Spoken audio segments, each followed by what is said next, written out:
গতকালকে ছিল 21শে আগস্ট।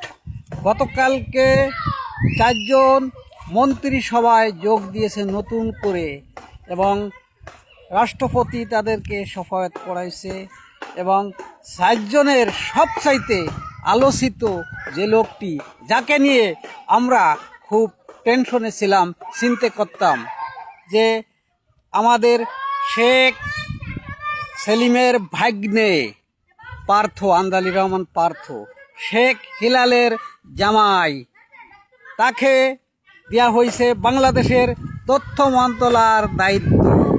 আমাদের আর খুশির সীমা নাই।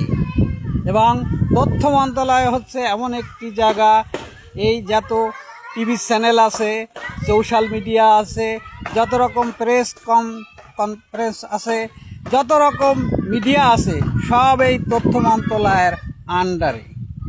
এবং তাহলে আন্দালি রহমান পার্থ এবারা ব্যর্থ হয়নি, এবারা খুশিতে নাচানাচি করতেছে।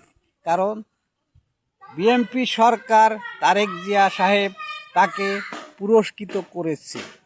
সে বিগত সরকারের আমলে সে তারেক জিয়া সাহেবের সাথে বিজনেস করেছে পার্টনার হিসেবে।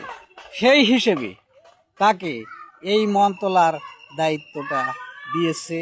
কারণ এই মন্ত্রণালয়টা হচ্ছে বাংলাদেশের যে মিডিয়া এবং জার্নালিস্ট এবং বিভিন্ন পত্রপত্রিকা সবই এই মন্ত্রণালয়ের অধীনে।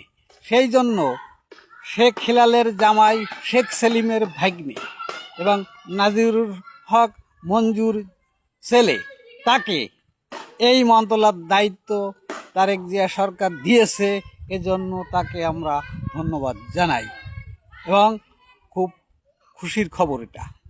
আন্দালি রহমান পার্থ বহুত দৌড়দৌড়ি করেছে, বহুত শ্রম দিছে, সে কোনো দায়িত্ব পাইছিল না, এখন দায়িত্ব পাইছে।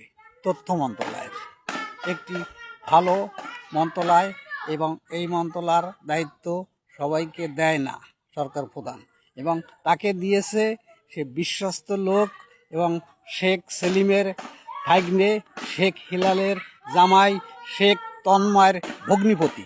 সেই হিসেবে এই দায়িত্বটা তারেক জিয়া সরকার তাকে দিয়েছে। সবাইকে ধন্যবাদ। বাংলাদেশ, খোদা হাফেজ।